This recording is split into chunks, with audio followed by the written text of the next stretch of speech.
Hello दोस्तों, क्या thyroid की बीमारी से पीड़ित लोगों को इंटरमिटेंट फास्टिंग करनी चाहिए? इंटरमिटेंट फास्टिंग आपके मेटाबॉलिज्म में तो सिग्निफिकेंट चेंजेस करता है, लेकिन यदि किसी व्यक्ति को हाइपोथायरॉयडिज्म है या सिग्निफिकेंट अलग अलग तरह की थायराइड प्रॉब्लम्स है, तो क्या सावधानियां उनको रखनी चाहिए? क्या वो फास्टिंग से फ़ायदा उठा सकते हैं? क्या उनको कुछ एक्स्ट्रा फ़ायदा मिल सकता है इंटरमिटेंट फास्टिंग द्वारा, जो कि उनकी थायराइड की बीमारी को भी सॉल्व करने में या उसको इम्प्रूव करने में मदद करेगा? क्या कहती है स्टडीज इस बारे में? आज इस पर बात करेंगे। आज का टॉपिक है थायराइड के डिसऑर्डर्स वाले पेशेंट्स में इंटरमिटेंट फास्टिंग पर। टॉपिक पर जाने से पहले जो लोग हमारे चैनल पर नए हैं उन्हें रिक्वेस्ट करूंगा कि चैनल को सब्सक्राइब करें, वीडियोस को लाइक करें, शेयर करें, फॉलो करें, कमेंट करें, पूरा देखें। टॉपिक के मिड पोर्शन में कुछ इंटरेस्टिंग फैक्ट्स आपको बताऊंगा जो हमारे ट्रिविया सेक्शन में आपको ज्ञान भी देंगे और हैरान भी करेंगे। और यदि आप टॉपिक के एंड तक मेरे साथ बने रहते हो, जैसे कि मैं आपसे उम्मीद करूंगा, तो मैं आपको बताऊंगा कुछ प्रैक्टिकल यूटिलिटी के पॉइंट्स जो आपको इस टॉपिक से मिली हुई इन्फॉर्मेशन को यूटिलाइज करने में मदद करेगी। तो चलिए शुरू करते हैं मेरे साथ ये हेल्थ का सफर।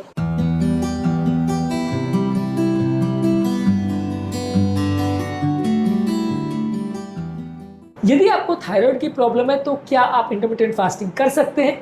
डेफिनेटली आप कर सकते हैं, लेकिन इसमें आपको थोड़ी सावधानी रखनी पड़ेगी। Intermittent fasting insulin resistance, inflammation और वजन को कम करने में मदद कर सकता है, और कुछ हद तक अगर इसको अच्छी तरह से किया जाए तो आपके थायराइड लेवल्स को भी इंप्रूव करता है।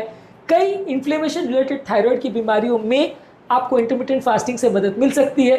यदि आप इंटरमिटेंट फास्टिंग करते हैं तो आपकी इंसुलिन सेंसिटिविटी को इंप्रूव करता है, जो कि आपके ब्लड शुगर को इंप्रूव करता है, जिससे कि आपके थायराइड पर पड़ने वाला स्ट्रेस कम होता है। यदि आपको हाशिमोटोस डिजीज है या ऑटोइम्यून थायराइडाइटिस है तो आपके शरीर का इन्फ्लेमेशन या सूजन कम होता है, जो कि थायराइड की बीमारी में आपके लिए फायदे का सौदा होता है। यानी कि थायराइड की प्रॉब्लम भी कम हो सकती है यदि आप इंटरमिटेंट फास्टिंग करते हो। इसके अलावा आपका वजन कम करता है। ऑब्वियसली हाइपोथायराइड पेशेंट्स में वजन ज़्यादा होना एक बड़ी प्रॉब्लम है। वहाँ कम करने में कई बार लोग हथियार पहले से डाल देते हैं कि लोगों को लगता है कि आप हाइपोथायराइड हो तो आपको वजन वैसे ही आपका कंट्रोल नहीं होगा। तो यहाँ पे इंटरमिटेंट फास्टिंग एक अच्छा रास्ता साबित होता है, जो आपकी वजन भी कम करता है और आपकी हेल्थ भी इंप्रूव करता है। इसके अलावा ये आपकी पेट की हेल्थ को भी इंप्रूव करता है, ब्लोटिंग और डाइजेशन को इंप्रूव करता है, जो कि थायराइड के पेशेंट में अक्सर एक समस्या बनी रहती है। और इसके अलावा आपकी एनर्जी लेवल्स को भी इंप्रूव करता है, स्टेबल एनर्जी लेवल्स इंप्रूव करता है। सुस्ती और कमजोरी, जो कि थायराइड पेशेंट्स का एक इंपॉर्टेंट प्रॉब्लम होता है, उसको कम करता है। मेंटल क्लैरिटी और फोकस को इंप्रूव करता है। ये सारी चीज़ें थायराइड पेशेंट्स के लिए एक्स्ट्रा फायदे का सौदा बनती है। यदि आपको थायराइड का प्रॉब्लम है तो फास्टिंग से कुछ प्रॉब्लम भी हो सकती है। कई बार लोगों का thyroid hormone level intermittent fasting द्वारा बनना कम भी हो सकता है। ये थोड़ा सा नुकसानदायक हो सकता है हाइपोथायराइड पेशेंट्स में। कई बार बहुत लंबा अगर फास्टिंग आप करते तो T3 हार्मोन लेवल्स थोड़े कम हो सकते हैं, जिससे कई बार प्रॉब्लम हो सकती है। और कई बार बॉडी में बहुत ज़्यादा अगर कॉर्टिसोल बनता है, स्ट्रेस बहुत ज़्यादा होता है, तो हाइपोथायरॉयडिज्म के सिम्टम्स बिगड़ सकते हैं। पर यूजली फास्टिंग आपके कॉर्टिसोल लेवल्स को कम ही करता है, खासकर यदि आप न्यूट्रिशन का प्रॉपर ध्यान रखते हो और अगर आप नींद प्रॉपर लेते हो तो आपको फ़ायदा मिलेगा। इसके अलावा अगर आप फास्टिंग के दौरान प्रॉपर न्यूट्रिशन का ध्यान नहीं रख रहे हो, यानी आयोडीन, सेलेनियम और जिंक की बॉडी में कमी है, तो थायराइड का फंक्शन कॉम्प्रोमाइज़ हो सकता है, क्योंकि ये तीनों तत्व थायराइड के फंक्शनिंग के लिए ज़रूरी है। तो अगर आप फास्टिंग कर रहे हैं तो इनके सप्लीमेंटेशन पर यानी खाद्य पदार्थों में आयोडीन, सेलेनियम और जिंक को, इस पर विशेष ध्यान दीजिए। अगर आप इंटरमिटेंट फास्टिंग कर रहे हैं और आपको थायराइड की प्रॉब्लम है तो आप ज़्यादातर शॉर्ट ड्यूरेशन फास्टिंग से स्टार्ट कर सकते हैं। यानी कि आप 12 घंटे फास्टिंग करिए, 12 घंटे खाइए, या 14 घंटे फास्टिंग करिए, 10 घंटे खाइए। उसको बढ़ा के फिर धीरे धीरे करके आप 16 घंटे पर आ सकते हैं। ज़्यादातर बहुत लॉन्ग फास्ट थायराइड पेशेंट्स के लिए उतना ज़्यादा रिकमेंडेड नहीं होता, क्योंकि इससे आपका मेटाबॉलिज्म थोड़ा स्लो हो सकता है और इससे आपका थायराइड हार्मोन प्रोडक्शन थोड़ा स्लो हो सकता है। तो इसलिए कई बार बहुत लॉन्ग फास्ट, जैसे 1 मील पर डे है या 20-22 घंटे की फास्ट जो है, वो कई बार थायराइड पेशेंट्स के लिए उतना रिकमेंडेड नहीं होती। आप धीरे धीरे करके बढ़ा सकते हो, जैसे जैसे वजन कम हो, थायराइड आपका कम हो जाए तो बाद में आप बढ़ा सकते हो। इसके अलावा थायराइड के पेशेंट्स यदि फास्टिंग कर रहे हैं तो क्या खाद्य पदार्थ ज़्यादा खाने चाहिए? उनको प्रोटीन रिच फूड प्रोडक्ट जैसे अंडा, फिश, लीन मीट्स, दही, दाल, चने, अंकुरित चीज़ ज़्यादा खानी चाहिए। हेल्दी फैट जैसे avocados, olive oil, nuts, seeds ज़्यादा खाना चाहिए। कॉम्प्लेक्स कार्बोहाइड्रेट जैसे क्विनोआ है, ओट्स है, स्वीट पोटैटोज है, ये सब ज़्यादा खाना चाहिए। आयोडीन रिच फूड प्रोडक्ट जैसे सीवीड है, आयोडाइज सॉल्ट है और डेयरी प्रोडक्ट्स है, वो ज़्यादा लेने चाहिए। सेलेनियम और जिंक ज़्यादातर ब्राज़ील नट्स, पंपकिन सीड्स और श्रिम्प में मिलता है, तो वो ले सकते हैं। और इन्फ्लेमेशन को कम करने वाले फूड प्रोडक्ट्स जैसे बेरीज, हल्दी, अदरक, लहसुन, ये ज़्यादा ले सकते हैं। अवॉइड क्या करना है? शुगर अवॉइड करना है, जंक फूड अवॉइड करना है, तेल की वाली चीज़ें अवॉइड करनी है, मैदा अवॉइड करना है। क्रूसीफेरस वेजिटेबल जैसे केल, ब्रोकोली और कैबेज जो थायराइड फंक्शन के साथ इंटरफेयर करते हैं, उनको अवॉइड करना है। और बहुत ज़्यादा कॉफ़ी आपको खाली पेट नहीं लेना है, ये आपके कोर्टिसोल लेवल को बढ़ा सकता है, जो कि थायराइड पेशेंट के लिए थोड़ा नुकसानदायक हो सकता है। यदि आपको थायराइड का प्रॉब्लम है और आप इंटरमिटेंट फास्टिंग करना चाहते हैं तो कुछ इंपॉर्टेंट टिप्स है कि आप अपनी थायराइड की जो गोलियां हैं वो सुबह खाली पेट ले सकते हैं, यानी जब आप अपना फास्ट तोड़ने वाले हो उससे 30 से 60 मिनट पहले आप ले सकते हैं। खाली पेट लेने में थायराइड की गोली में उतना ज़्यादा नुकसान नहीं है।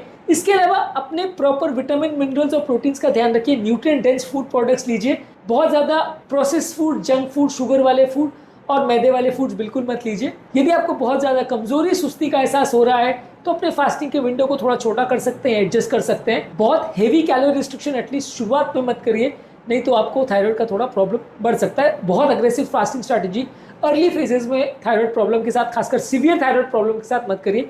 यहाँ पे मैं सब क्लिनिकल हाइपोथायराइड की बात नहीं कर रहा हूँ, जिनका TSH 5 के बदले 6 या 7 है, उनकी बात नहीं कर रहा हूँ। या सीवियर हाइपोथायराइड पेशेंट्स की हम ज़्यादा बात कर रहे हैं। अगर आपको सीवियर हाइपोथायराइडिज्म और एड्रिनल फटीग है तो आपको फास्टिंग नहीं करनी चाहिए। यदि आप प्रेग्नेंट है और ब्रेस्ट फीडिंग कर रहे हैं और थायराइड की प्रॉब्लम है तो नहीं करनी चाहिए। और यदि आपको बहुत ज़्यादा ब्रेन फॉग है, बहुत ज़्यादा बाल झड़ रहे हैं और बहुत ज़्यादा सुस्ती का एहसास होता है इंटरमिटेंट फास्टिंग के दौरान, तो फिर आपको फास्टिंग नहीं करनी चाहिए, यदि आपको थायराइड की प्रॉब्लम भी है तो। अब आते हैं हमारे ट्रिविया सेक्शन में, जहाँ कुछ साइंटिफिक फैक्ट्स और स्टडीज के बारे में बताऊंगा जो आपको ज्ञान भी देंगे और हैरान भी करेंगे। 2020 में फ्रंटियर्स इन एंडोक्राइनोलॉजी में एक स्टडी पब्लिश हुआ था कि फास्टिंग के दौरान आपके थायराइड हार्मोन्स में भी कुछ फायदा मिलता है। और ये जो मैं कह रहा हूँ सिर्फ मेरे मन की उपज नहीं है, मेरा विचार नहीं है, स्टडीज में पब्लिश हो चुका है कि थायराइड हार्मोन्स में भी सुधार मिलता है। फ्री T3 हार्मोन में कुछ सिग्निफिकेंट पॉजिटिव बेनिफिट देखने को मिल सकता है यदि आप अपने हंगर हार्मोन्स को कंट्रोल करते हो। अगर आप हिस्टोरी या आयुर्वेद पर भी अगर बात करें तो आयुर्वेद में भी उपवास को मेटाबॉलिज्म को जागृत करने वाला माना गया है। मेटाबॉलिज्म यानी अग्नि को जागृत करता है, और मेटाबॉलिज्म आप जानते हैं कि थायराइड के साथ एसोसिएटेड है। हालांकि आयुर्वेद में थायराइड का जिक्र नहीं है, लेकिन एक तरह से माना जा सकता है कि मेटाबॉलिज्म को उपवास करने से आप ज़्यादा बेटर वे में बूस्ट कर सकते हो। इसके अलावा इंडिया में माना जाता है कि हाइपोथायराइडिज्म लगभग 11% है, और हाइपोथायराइड पेशेंट्स में ओवरवेट होना बहुत कॉमन चीज़ है। ये लोगों में बहुत ज़्यादा वेट लॉस करने आने के लिए और उनके कमजोरी के सिम्टम्स को इम्प्रूव करने के लिए फास्टिंग काफ़ी मदद करता है। इंडियन जर्नल ऑफ एंडोक्राइनोलॉजी और मेटाबॉलिज्म में भी 2018 में ये आर्टिकल पब्लिश हुआ था।